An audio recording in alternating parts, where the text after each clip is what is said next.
Now, I have discovered over time that this is apparently very impressive to many people.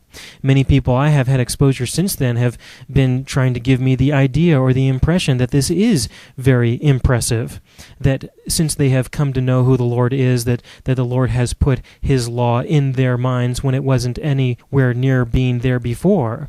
And this might be very impressive for a Gentile, because a Gentile in general will not have exposure to the law of God in general. If they have not really known about the Scriptures or known about the things of the Lord, then they would not have had much exposure to this. And so perhaps to them it might be quite impressive for you to say, well, the law of God was never in my mind before, and now it is, because the Lord has found some way to infuse it within my mind.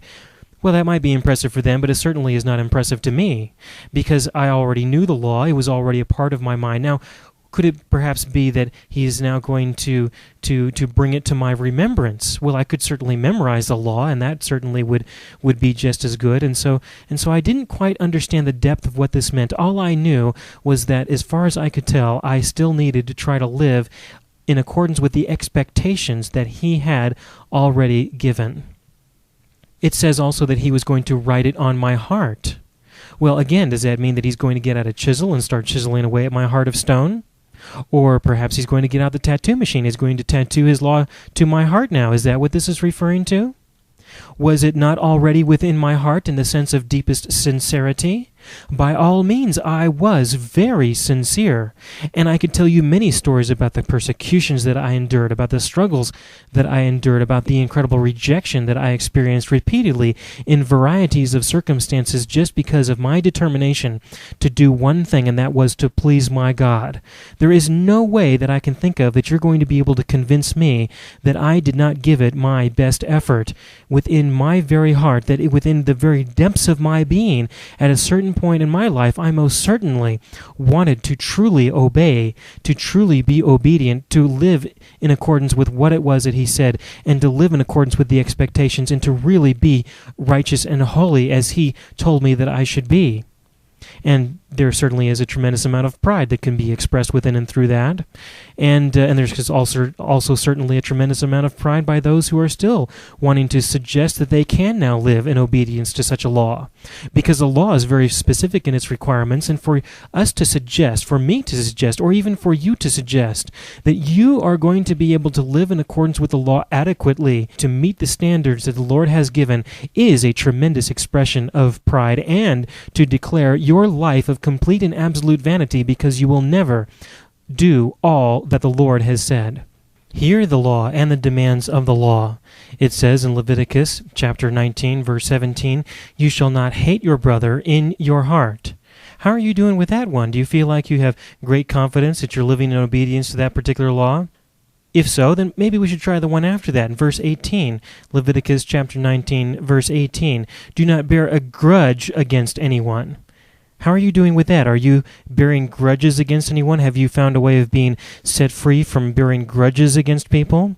And do you sincerely think that because the law says do not bear a grudge, because the law says do not secretly, quietly, unobserved, unknowingly hate someone in your heart, do you think that because you know that because that has been put into your mind, that out of deepest sincerity in the very basis of your being, that you really sincerely believe that this is the way you should live, this is the way you should behave, that this is the way that you should actually function?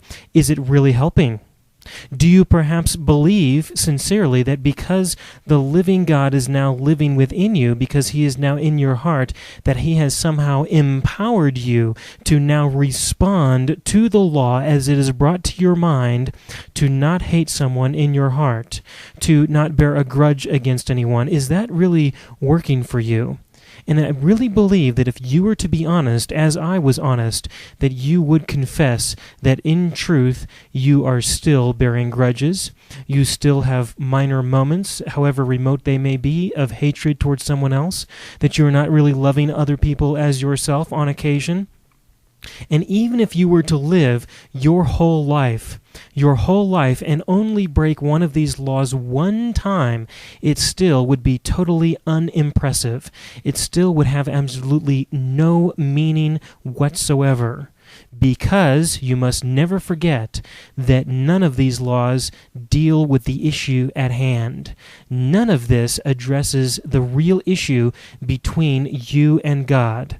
The issue between you and God is not to figure out how to get you to obey or how to get you to behave, but the issue is that you don't know who He is. You do not have His life indwelling you, and you do not have a personal relationship with Him. That is the very issue, and that is the very issue that He is wanting to address. The promise of the law, the blessings of the law, all of the benefits of the law are clearly explained in the law, and they all say the same thing. You will be blessed in your flesh. That is what the law promises. That is what the law is going to deliver, if you manage to obey. And if you do not, then you will experience what is to happen afterwards, which is the curses. And these are all well described in Deuteronomy chapter 28, and none of them have anything to do with the Spirit. None of them have anything to do with how it would be that you would get to know the love of God, how it would be that you would get to understand the love of God. In order for this to take place, in order for this to happen, there would have to be a completely different covenant established. A kind of covenant that would be so different that it would not address anything to do with the flesh, but would specifically address the issues of the Spirit. And Jeremiah prophesied this in chapter 31, beginning in verse 31. When he said, "Behold, the days are coming, says the Lord, when I will make a new covenant with the house of Israel and the house of Judah, not according to the covenant that I made with their fathers in the day that I took them by the hand to lead them out of the land of Egypt, my covenant which they broke, though I was a husband to them." Do you see what is being said here? It is very clear, it is very obvious that the covenant that he is going to establish, there is going to be a new covenant to be established, and it is not going to be like the old one. It is not going to be like that, and the old one is clearly defined, and so whatever is presented as the new covenant, if it looks anything like the old covenant, it is not the new covenant. That is clearly explained here, and I had no idea what that meant.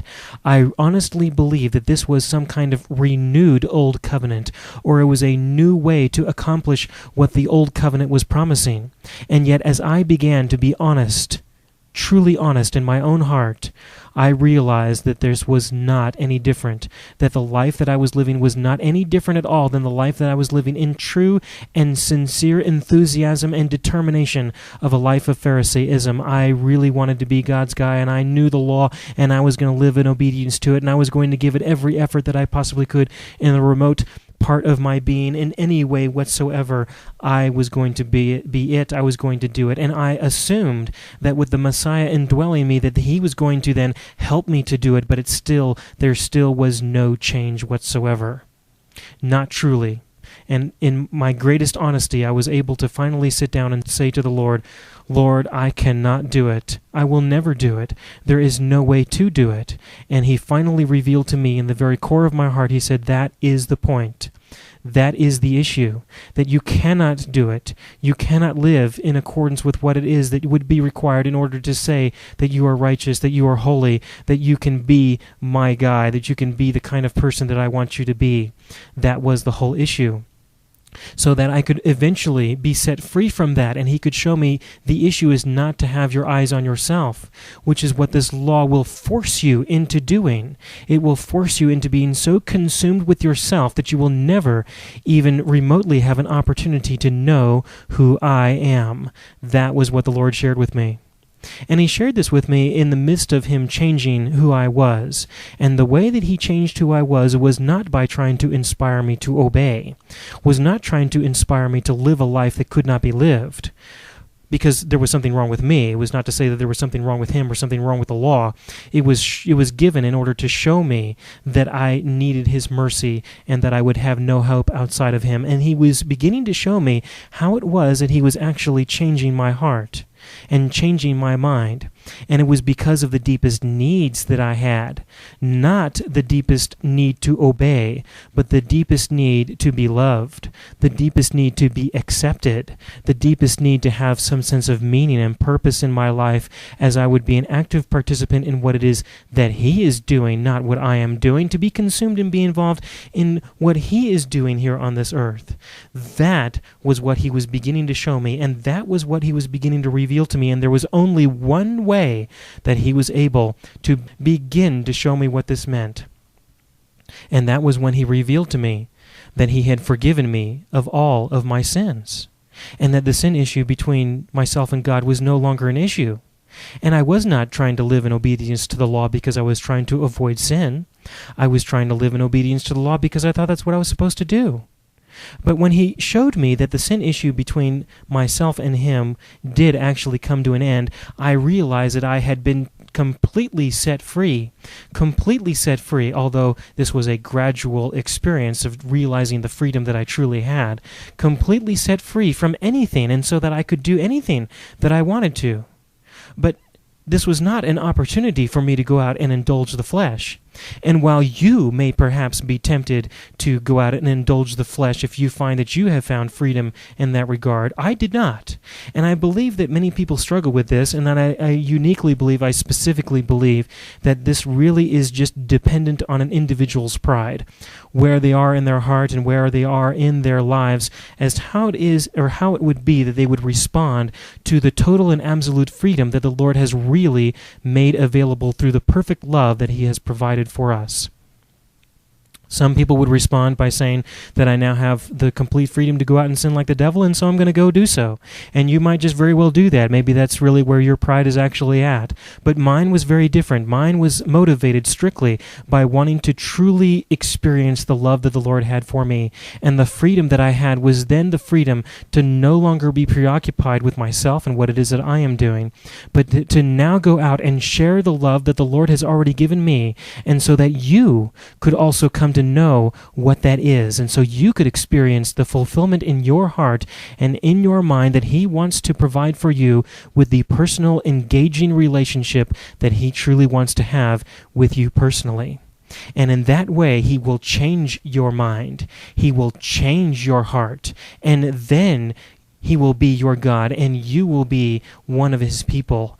And as He is able to begin to relate to you in this very personal way, regardless of what you are doing, regardless of what you are not doing, then you will be able to know who He is. You will begin to understand the things that He really wants to truly reveal to you, because you will have your attention on Him and not on yourself. And that is what he's referring to in the New Covenant, is that the New Covenant presents the opportunity for Him to change your mind, to change your heart, so that He will be able to eventually and effectively conform you into His image as you are preoccupied with His love and acceptance and meaning and purpose, and not with your own pursuits. That is the New Covenant, and that is the beginning of the new life that He has been able to make available to us. And this is something that I strongly encourage you to pursue, and to pursue the knowledge of and the understanding of. And I will continue to reveal more about the depths of what this really means and the implications of what this means in the next broadcast.